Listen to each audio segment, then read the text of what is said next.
Hi, good morning, everybody. It's such a gorgeous and beautiful day, and it's so great to see you all again. This morning, our theme is an inspirational story and its message. On Monday and Wednesday, we do inspirational stories. On Tuesday and Thursday, we talk about Judaism's big ideas. So today's story, this morning I was walking outside and it was strangely quiet. It was early, but somehow something was a lot quieter than usual. And I don't know if it was actually that way or just in my mind, what I'm dealing with spiritually maybe is a little bit quieter.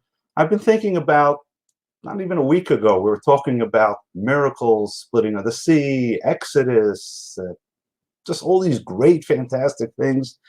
In a month and a half, we're going to talk about God revealing himself on Sinai, communicating with us, telling us how valuable it is. Such great, powerful, exciting moments.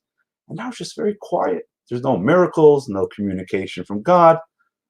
It's quiet. But maybe there are miracles. And maybe the ark is a communication from God. In fact, God communicates with us every second. And miracles happen all the time. Maybe they're not as visible as the ones that happened when the Jewish people left Sinai, left Egypt, or even miracles that happen in our life. But miracles are always happening.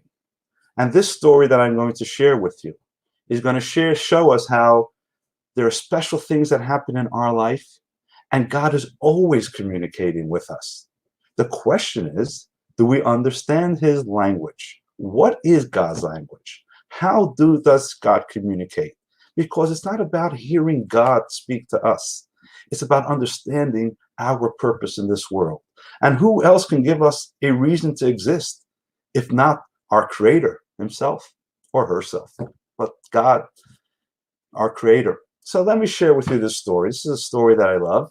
But before I share that story with you, if anybody would like to share a comment, and I can share it in the time frame that we have, or ask a question that you would like to have answered, please go into the comments section. I see the comments here on the side, whether it's on Facebook or on YouTube. It's somewhere on the bottom of your screen. I'm sure you can find it. And as I said before, at the end, if we have time, we can discuss them. Or if we don't have time, if I feel it needs a longer conversation, I will contact you during the day. So here's the story. This goes back to a number of years ago. Those that lived in New York, or us that have been around the Northeast the last number of years, aren't just transplants, know that there's like strange phenomenal that sometimes in mid-March or even the end of March, there could be a snowstorm or a blizzard. It could not snow a whole winter, but March, God decides to give us some snow.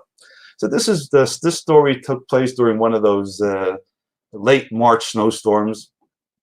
And if you remember back in the 90s, it was like one storm after the other, and it just didn't stop. And this is like, we thought it was over, and then March comes.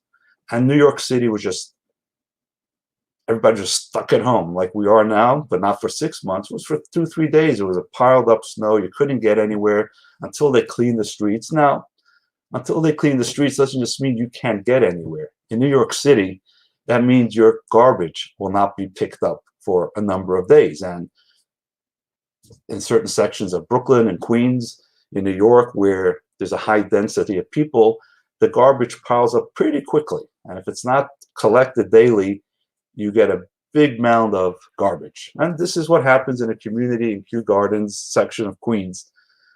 People were, I don't know what you call it, isolated, it's a new term, but they were stuck at home, and the garbage is piling up. And finally, 3 or 4 days later, the sanitation department was able to clean the streets, and they started pickup. But because they were so backed up, they're doing cycles and shifts 24 hours throughout the day. In this community of Kew Gardens, Rabbi Kalman Epstein, at 2 a.m. in the morning, hears the garbage trucks going down his street. 2 o'clock in the morning, he's waking up by this noise, but that's a good sign, because guess what? He forgot to take out the garbage that day. Some of us husbands sometimes forget how to do that. So it's 2 a.m. Rabbi Kalman Epstein's woken. Oh, I gotta get the garbage out. He right away puts on his robe, his coat, his slippers, whatever he put on, his boots, I don't know, takes the garbage out. and gets the truck as it's about to pull away from the house. And as he brings the garbage to the garbage collector, a guy turns around to him with a very strange look. He says, "Sir, are you a rabbi?" Now, in Bucks County, everybody knows a guy with a beard, and Yarmulke is probably a rabbi. But in Brooklyn and Queens, that doesn't necessarily mean you're the rabbi. He says, "Are you a rabbi, sir?" And Rabbi Epstein says, "Yes, for sure. Is there anything I can help you with?" This guy's name was Theodore, but they called him Pip, so we'll call him Pip. That was his nickname. And he says, "Yes, Rabbi, I have a very serious issue. And the issue is that just 3 hours ago, my mother passed away. And we need to arrange a funeral. But here's the problem. My dad had a proper Jewish traditional funeral, and I'd like to do the same for my mom." Now, my mom wasn't a religious person, he tells the rabbi, but there's certain things that were important to her. She would light Shabbat candles every week on time. She would do it religiously, no pun. And certain things, Passover, Seder, were very important to her. And I think it's very important that she have a traditional Jewish burial like Dad had. The only problem is that I overheard my siblings talking the other day, and just because of circumstances, they don't want to do that in the traditional way. They want to cremate her or perhaps do some other stuff, but they don't want to go through the whole bother of a proper Jewish traditional burial. What do I do? I know this is what she's going to want. This is what Dad's going to want. Rabbi thinks a second, he says, "I got an idea. Got an idea. It was 3 hours ago. Did you tell your siblings yet?" Pip says, "No, I don't want to tell them. I don't know how to handle this." I said, "Perfect. I'll give you the 24-hour hotline to the burial society that I'm familiar with. Call them right away. Tell them Rabbi Epstein told you to call them. And 7 o'clock in the morning, by the time your siblings wake up, tell them, 'Hey, guys, this is what happened, but don't worry. I've got it all covered. It's all taken care of. And we'll take care of it. Here's my number," he tells the rabbi. The rabbi says, "Here's my number. If you need anything, call me if there's a problem." About 8 o'clock in the morning, Rabbi Epstein gets a call from Pip. Says, "Rabbi, this is Pip." Rabbi says, "Hey, Pip, how's it going? What happened?" He says, "All settled. It worked perfectly. The family's happy. I took care of it. They don't have to bother with it. But I have one problem. My problem is I don't live in Queens. We live in Islip. Islip's about an hour and a half from Queens.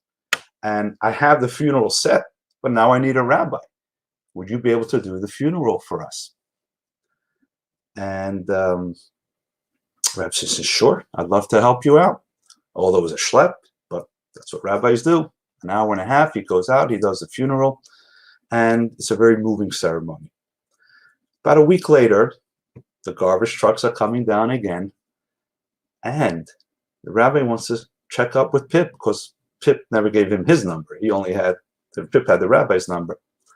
And he goes out, he waits, and it wasn't 2 o'clock in the morning. They had it covered. And he tells the crew, "Where's Pip?" They look at him. "Pip?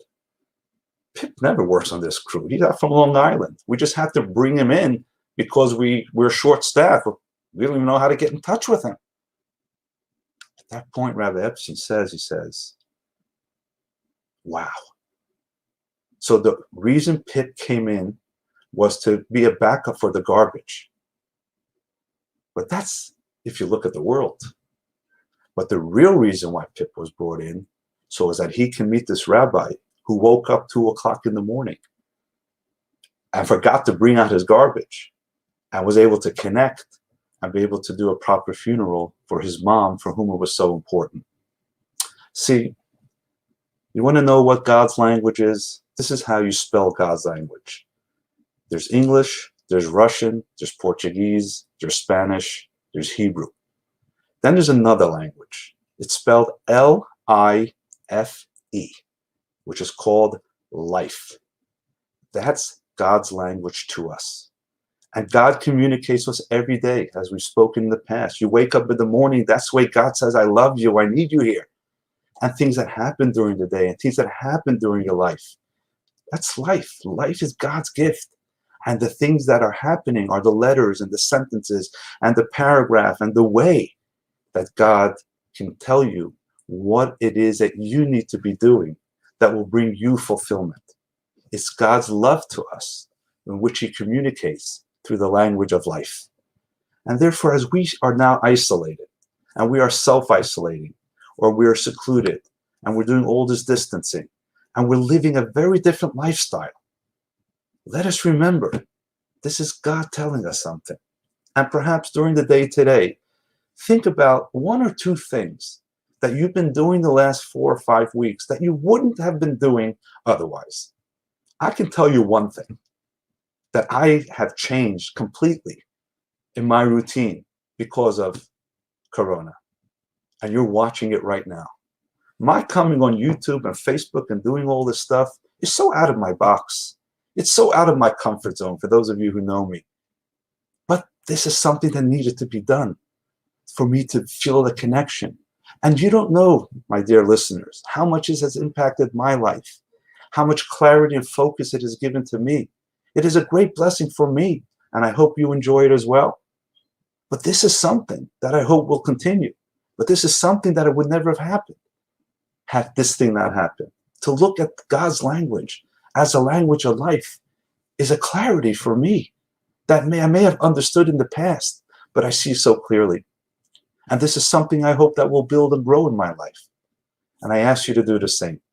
What are one or two things that you are just doing differently? Good things, or even negative things that you realize you have to refrain from. What awarenesses and realizations have you come to in your life as a result of the situation? That's the language of your Creator. That's the language of communication of God telling you something. And that's the same God communicating on the mountain of Sinai. It's the same God who speaks to Moses and Pharaoh. He speaks to you and me and all of us in the language of life. I hope the story brings you the inspiration that it brings to me. And I would like to once again invite you to continue to join and share this message with the people around you. We have so many opportunities that we can do and study and expand on this message. If you go to our website, let me get that up here for you. Let me change that. jewishcenter.info/virtual. That's where you're going to find so many classes that you can tune into, so many programs from all the rabbis and rebbitzins and people in our community. Connect, grow, make this something special. And we, in fact, have a very special program for the community that I'd like to share with you. That's jewishcenter.info JText. Go to there. jewishcenter.info JText. Every Monday and Wednesday at 7:00 p.m., you're going to get a text. And it's a competition. We have about 50 people signed up already. Every 7:00 p.m. on Sunday and Wednesday evening, there is a question. And whoever answers it correctly, the 7th correct answer, wins a bottle of wine.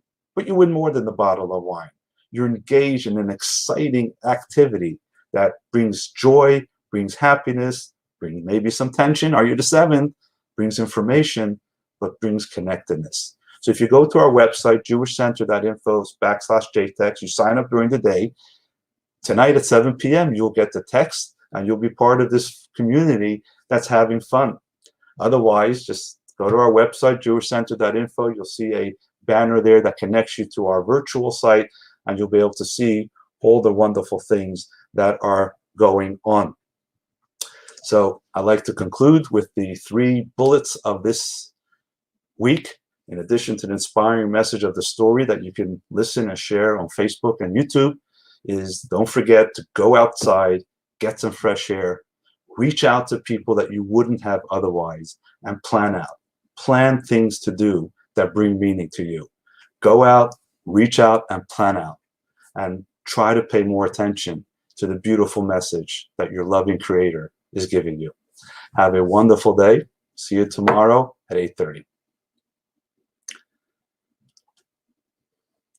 If anybody, one more thing, if anybody does have a question or a comment, let me see if there's any questions.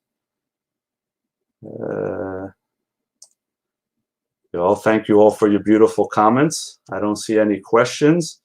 And don't hesitate to contact me during the day. There's always an opportunity to connect. So make it a wonderful, meaningful day.